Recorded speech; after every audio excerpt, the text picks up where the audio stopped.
Okay, I think we're going to get started here. Thank you all so much for joining. Good day and welcome. This Lachman webinar recording regarding Annex 1 sterile manufacturing requirements. My name is Matthew Taylor. I'm the Director of Client Engagement here at Lachman, and I'll be the moderator today. Before we begin, please note that chat, questions, and other interactions are not permitted during this panel. If you do have questions about what you hear today, please contact us via our company website contact page at lachmanconsultants.com. I can also put that out to anybody who attended after the meeting. Of course, as you are all aware, the revision of Annex 1 became effective under European GMP requirements on August 25th of this year. The scope of our discussion today is to provide some insights and considerations to a broad audience. You may have an interest in this discussion as you might be using a contract manufacturer based in Europe, supply drug products to the EU, or are otherwise subject to EU inspection. So to begin, I'd like to introduce our panelists. If you could, please turn your cameras on, and I will stop sharing this screen here.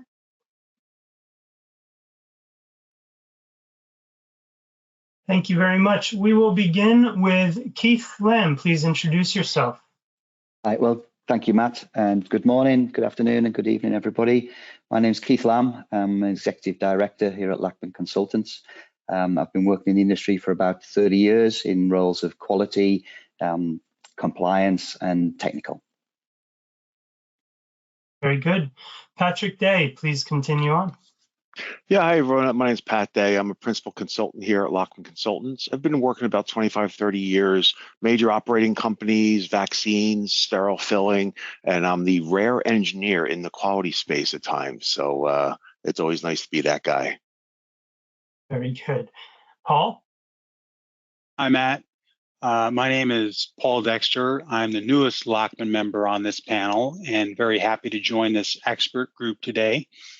Thank you for the invitation.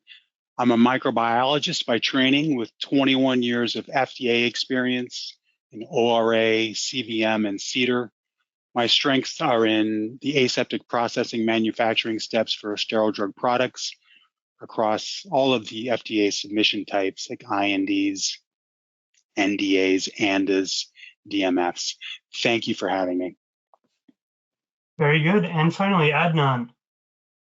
Good morning, everyone. Thank you for joining. My name is Adnan Ziola.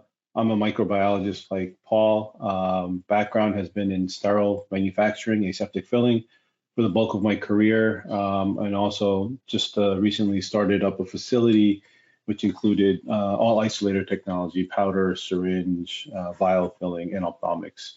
Happy to be here. Great, thank you all for joining so much. Let's jump right into it. We are here to talk about Annex 1, but let's start with the basics. Want to do an introduction of the Annex 1 revisions, a bit of an overview. So Keith, I'd like to start with you. What is Annex 1 and what's new or different?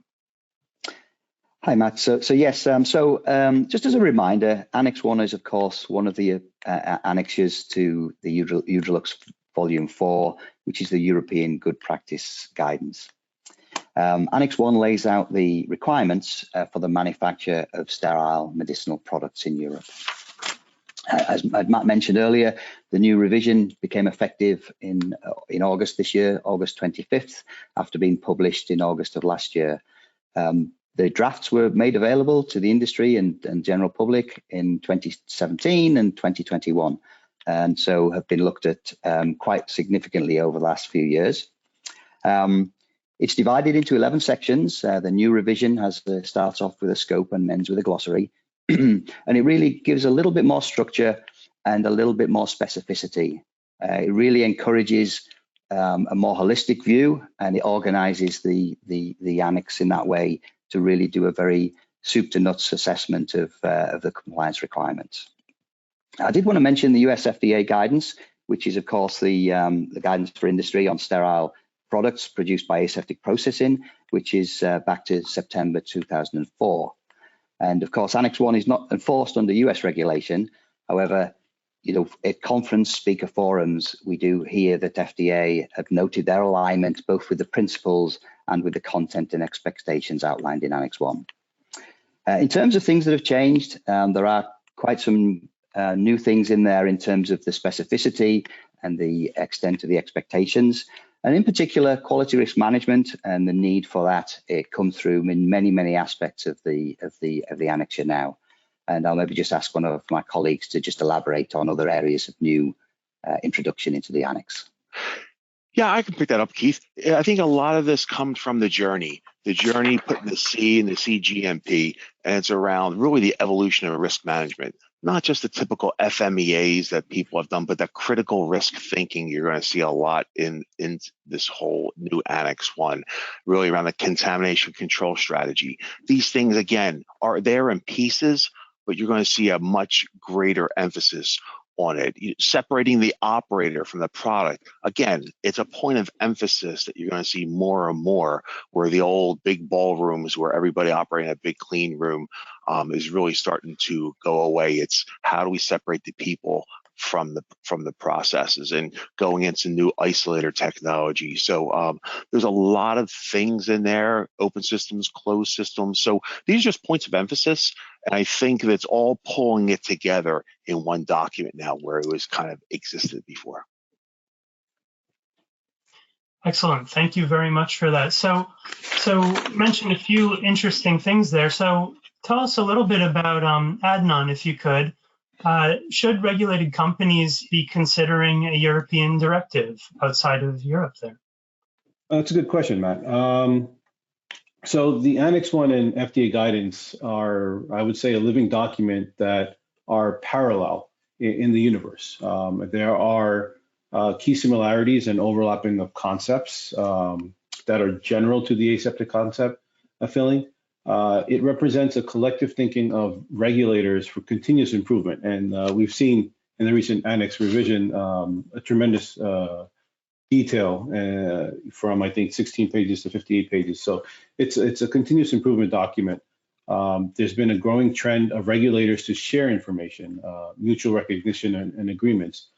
Some companies have taken the strictest regulation and implemented it into their QMS to simplify compliance. So if you're thinking about global supply, whether you're supplying to Europe or buying reagents, buffers, media, it would be common sense to take into consideration the revisions in Annex 1.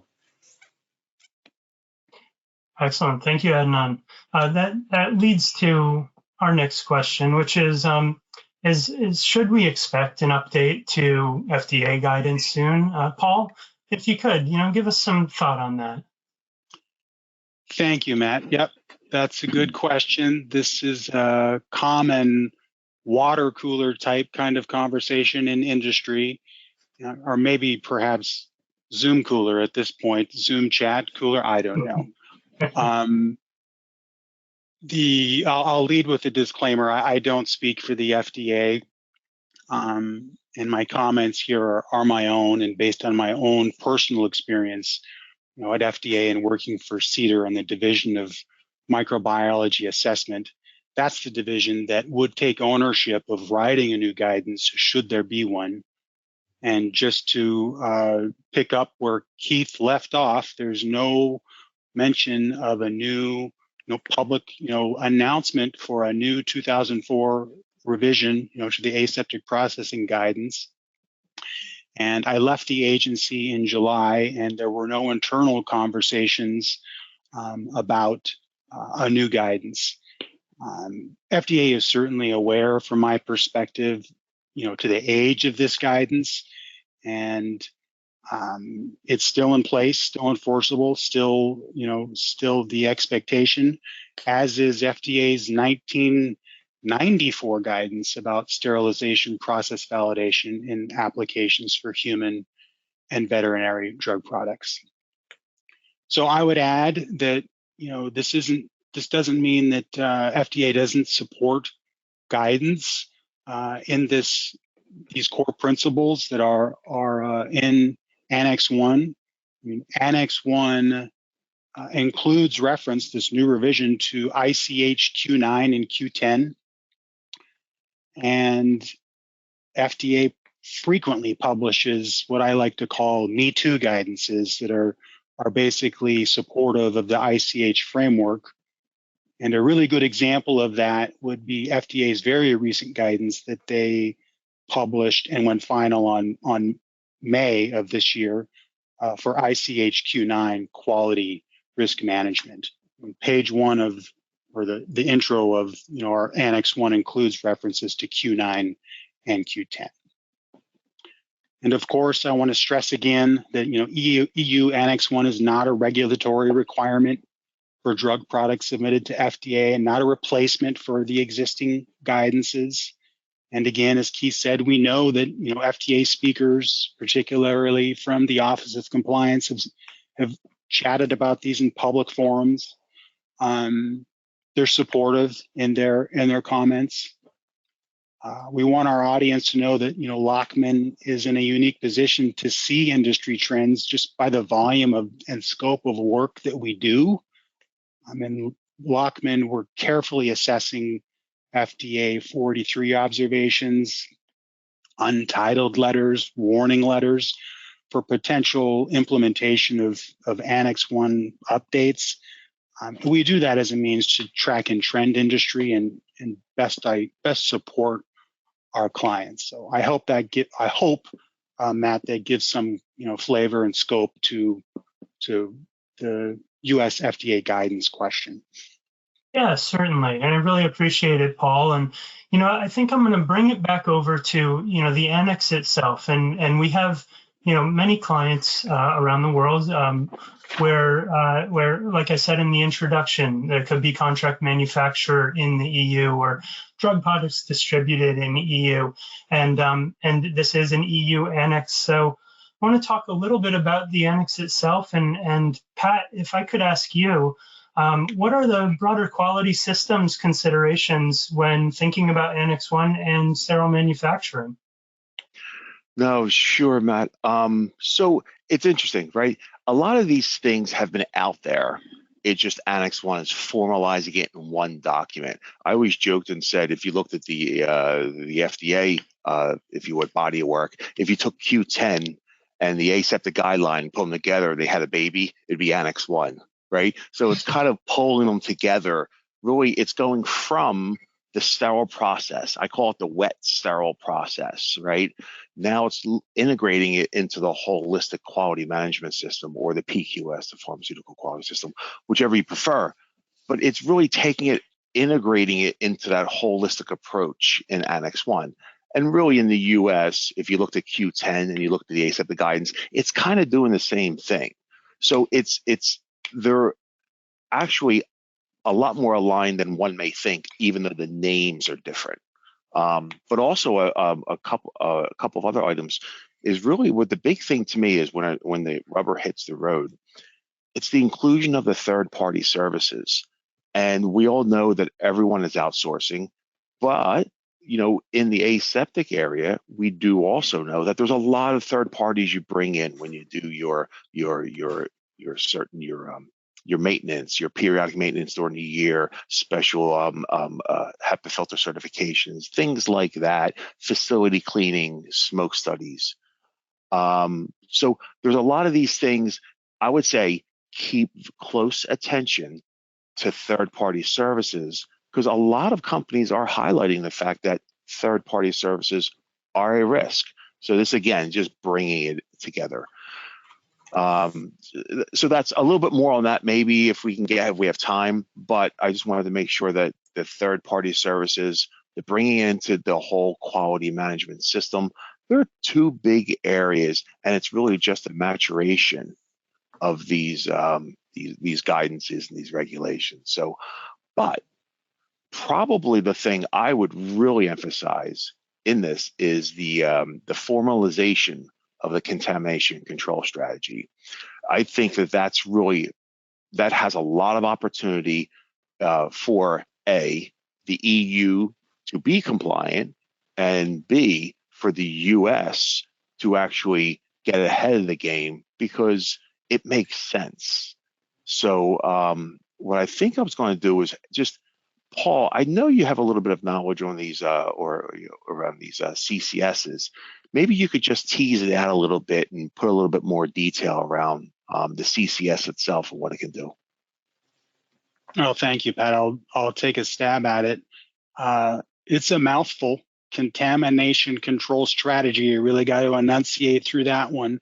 It's from my FDA brain. The acronym is CCS in the Annex 1.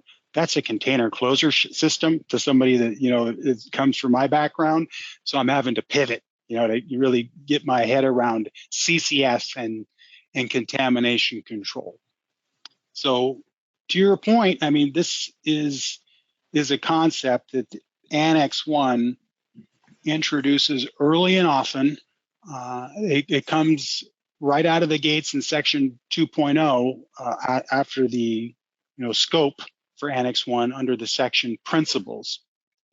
And if you search this new Annex 1 just for the acronym CCS, you'll find it 51 times. And it isn't limited to just Section 2.0. It's throughout this document. You know, to dovetail your comments, Pat, I mean, this is a big concept, that big ticket item, you know, for Annex 1. So if you look at Section 2.3 in the Annex 1, it outlines 16 different key elements, these bullets that just lay out what are the core principles of your contamination control strategy. And more importantly, the concept of across the facility. Those are the words that we find if we look in Annex 1 in Section 2.3. Is this really holistic? You know, what is the thread line through your system, your QRM, Q9, Q10?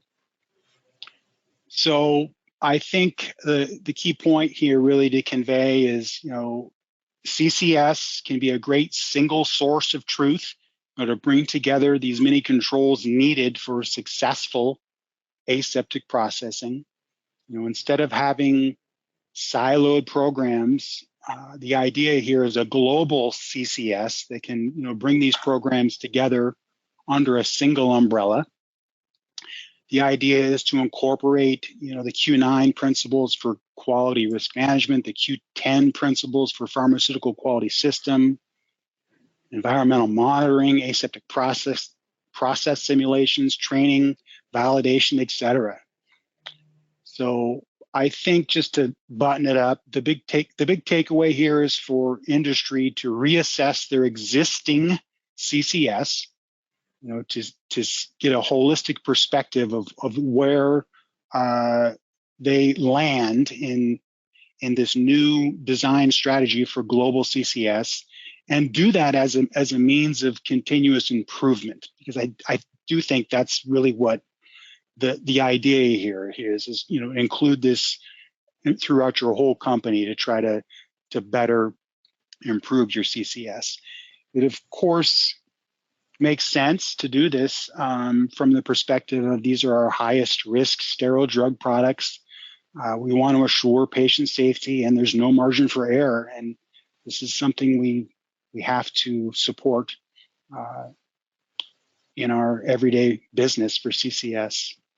And please know that Lachman has thoughtfully considered on how firms might assess their current CCS and potentially implement to meet the Annex 1 expectations. And we're ready to discuss those ideas with our clients under Annex 1 regulations. I hope that helps. And Pat, may I just got another comment to build on Paul's outline there, as well as the frequency of CCS reference in the Annex. You know, I mentioned risk management, risk assessment up front as well, but also strategy, and having a strategy for this and actually justifying what you're doing. That's critical to the process of defining and documenting your contamination control strategy. And then we also, you know, appear and understand from our conversations the importance of quality engagement in that whole strategy and the delivery and that assessment process. So, you know, don't underestimate the importance of having quality directly engaged on that. And again, that's where Lachman can bring a wealth of expertise and an opportunity to discuss with our compliance and quality expertise. Yeah, and just to kind of add on to that, because they were great comments. I know what we've done a lot of is really looking at and using this CCS as kind of a clearinghouse for all those things. How many times have you gone out and tried to find where are my room classification diagrams? You know, is my environmental monitoring program? Where's my vendor assessment program? All these things. Wouldn't it be nice if it was under one umbrella? I know one company I work with, we took these 7 different sources and made it in one. So that fundamentally is, it sounds like a regulation, but it's actually a simplification exercise, and it makes change control quite easy because you can always say as an updated document, update your CCS. So there's just a lot of practical benefits for having a CCS.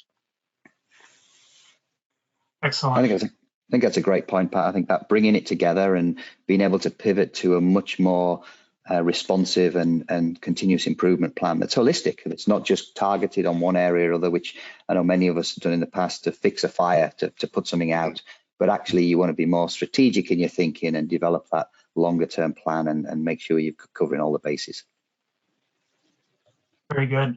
So that's one very very important piece to talk about. And again, to come back to some of the details here, I'd like to ask Adnan or Paul, is there a technical change that manufacturers should be aware of in these revisions? Thank you, Matt. I'll start. I think that's a helpful discussion, and then I'll pass to Adnan. Yes, I mean, there are changes that, EU manufacturers should be aware of. And I think, the examples I have should be considered under the scope of contamination control strategy. And just, as an example, one is if you look at section 7.14 of the annex, there's an introduction for personnel to be wearing facility socks before entry to change rooms. So from a contamination control strategy, I'll only speak for myself. My feet are not sterile. In fact, they're far from it. So the potential, for introduction to, contamination, that's something that is going to have to be considered, for people that have this new change to Annex 1. Another one that I would offer is in section 8.10. And 8.10 is a table that includes some language about grade D assembly for clean components, equipment, and accessories. And the new technical language that is in the annex includes, for those steps, to be taken under grade D air. So that is something that, again, in my mind, falls under the umbrella of something to consider new for a CCS. I'm going to pass to Adnan to see have him weigh in on his thoughts for other technical changes that you should be aware of. Thanks, Paul. So some of the other technical changes that we've seen is around PUPSIT, pre-use, post-use, integrity testing of your filter. And this is one of the differences between the FDA guidance and the Annex 1, is where Annex 1 calls to test before use and the FDA calls to test after use. Annex 1 says before and after, and FDA says only after. And there's pluses and minuses of different schools of thoughts around that, where clogging the filter or during the test itself, operator error. But one of the technical changes that we've seen in Annex 1 is if you're using these in series redundant filters, 0.22 micron filters, there's a call for sampling your bioburden, a pre-bioburden sample and post-bioburden sample. Annex 1 gives a very clear language around where to pull your sample from. So that now puts manufacturers in a position to do a risk assessment and revise their process, right? Not all filters have a port for you to sample. So that may call for redesigning an engineering change or a process change, and that's something that they're going to have to evaluate. One of the other changes in the PUPSIT was if there is a failure of one of the filters, you would initiate the investigation. The difference now is you still initiate the investigation, but you can test a second filter if you have two redundant filters in place. So, we've seen this theme over and over again in Annex 1. It's more detail, more detail, more detail, which is great. One of the other changes that I've seen is around lyophilization. FDA and Annex 1 are aligned in the sense that they understand after the filling process, the container is an integral, right? The stopper is slightly open, allowing for moisture to come out as the freeze, second phase of the freeze cycle happens, and then through the vacuum, the stopper closes. But up until the vials are loaded into the lyophilization, they're not integral, which poses a huge contamination risk. So there's a lot of language around how to protect the vial, how to properly transfer it. And because of those additional language and clarity, I think that's one of the reasons why the implementation of this section, section 8.123, was postponed till next year, August 2024, because it will require manufacturers to come up with the engineering solution, whether it's a new equipment or a redesign of their room, because the vials need to stay in the ISO 5 grade A space because that stopper isn't stoppered entirely. Yeah, that's really good comments. I want to just quickly ask Adnan about PUPSIT and the masking of potential integrity failures. I mean, can you speak to that and potentially the specificity of drug products that might be having to be validated to know whether or not that masking is a problem? Oh, yes. I mean, great question, Paul. So there's a lot of products out there. They're not all easily filterable, right? I've had a lot of experience in iron compounds, which actually sometimes puncture the medium, and then you can't have your bubble point. You have to go with flow. And then you have this masking issue, which interferes with the reading, and you see the spike on the integrity testing.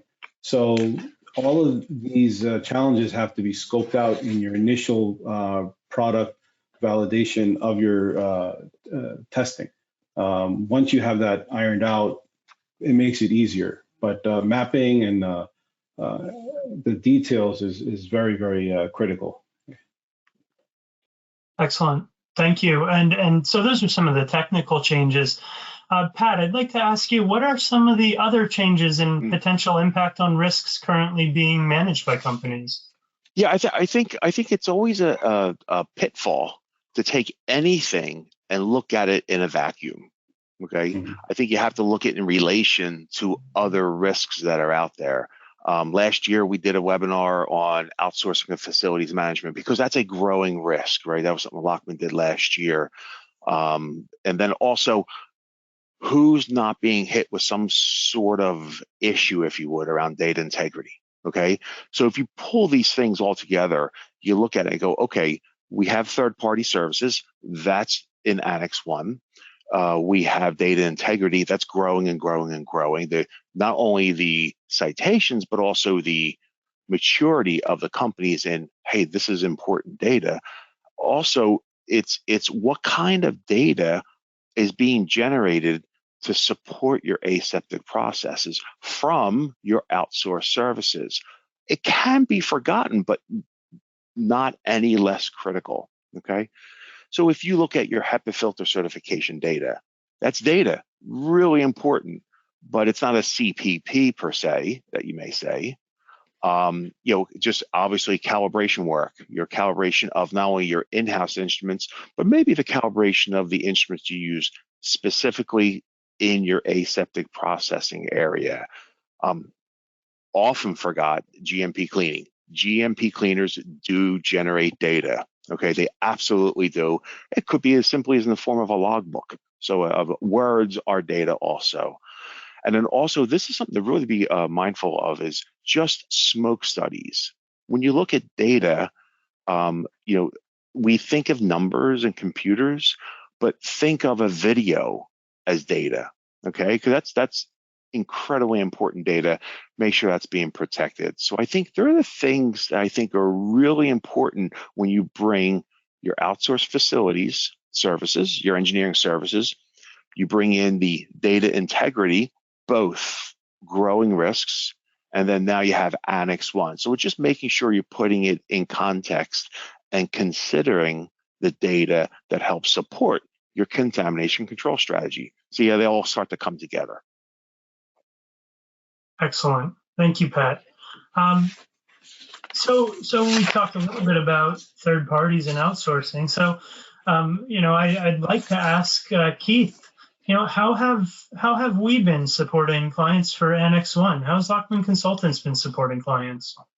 Yeah, that's a good area to go into, Matt. A good question, and I think we're very excited internally at Lachman, and we've got a bit of a buzz about some of the work that we've been doing. But we really took some time to look, over a year ago, as the annex got published, and we were planning for how we could support our clients. We had a lot of interest from our clients, a lot of conversations with clients, and actually what we decided to do was to develop a tool. There was lots of opinions on Annex 1. The regulations are well defined and very comprehensively outlined. And so what we wanted to do was to develop a tool that would help us serve our clients well.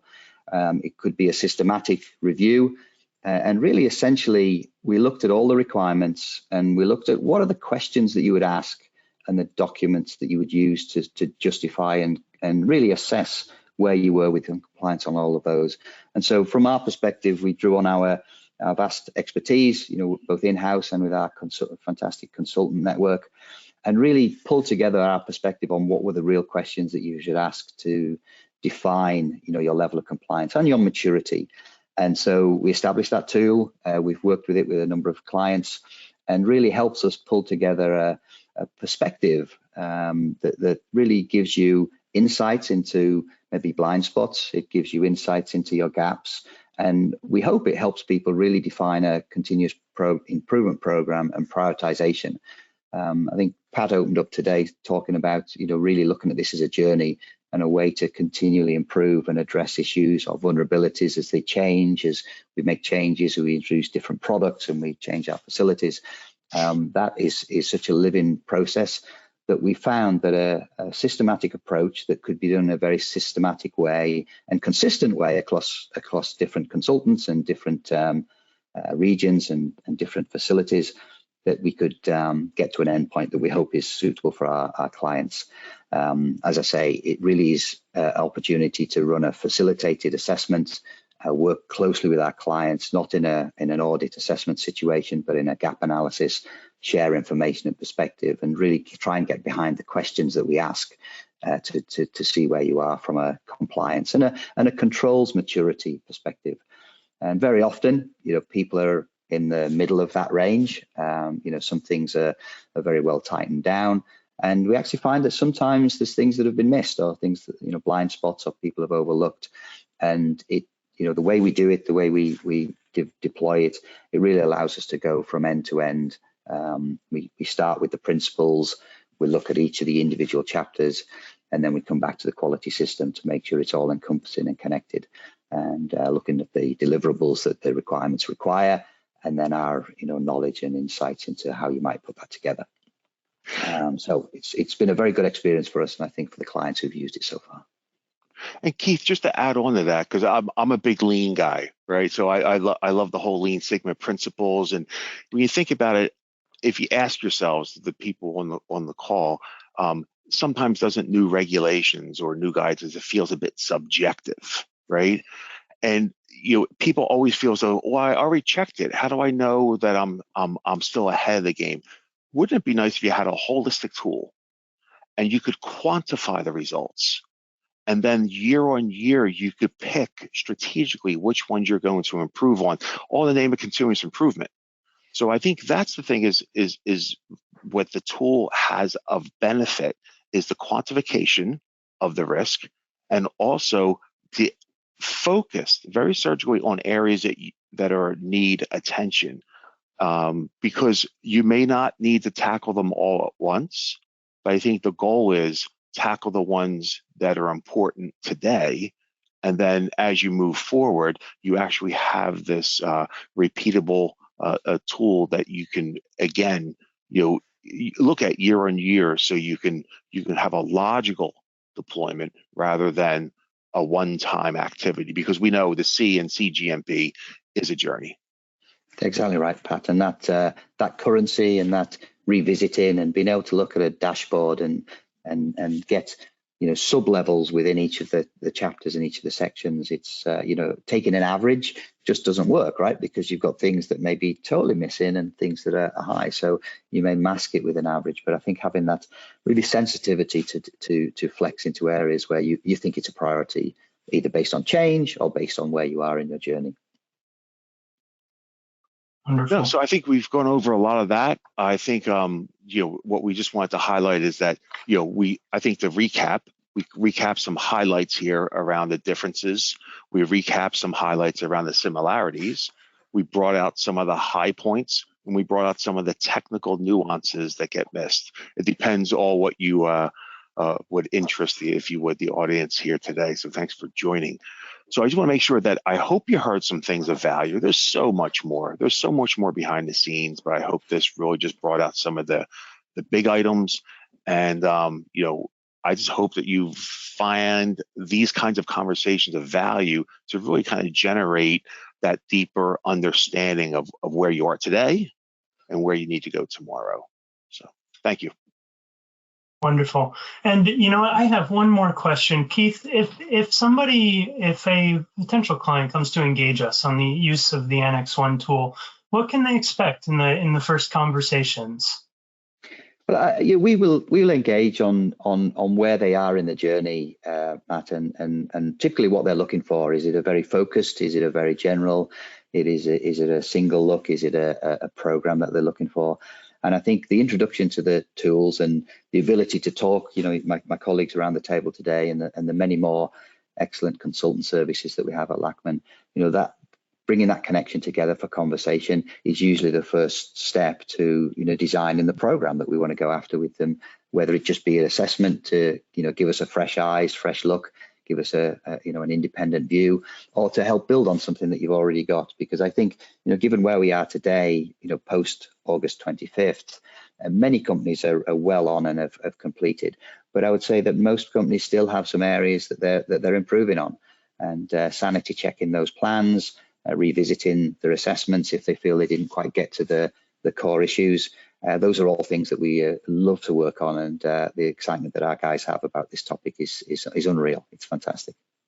Fantastic. Thank you very much for that. And as Pat said, thank you to all of the panelists here, and thank you for listening in today. So if you do have questions, conversations that you want to have, follow-ups to what you heard today, please head to our website, www.lachmanconsultants.com. We have a contact page there. Our phone number is also on there. Feel free to give us a call, and any one of these folks will be happy to talk the particulars of Annex 1 in your journey.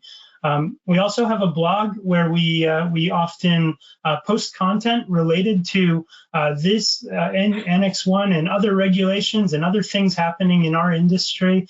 It's an easy sign up. We don't ask you anything but your email, so you can get that on a daily basis sent to your email, and be in the know for what we're putting out there as content into the world. So thank you again so much. I'm Matt Taylor. Thank you, panelists, and I hope you all have a wonderful rest of your day. Bye now, everyone. You guys. Thank you all.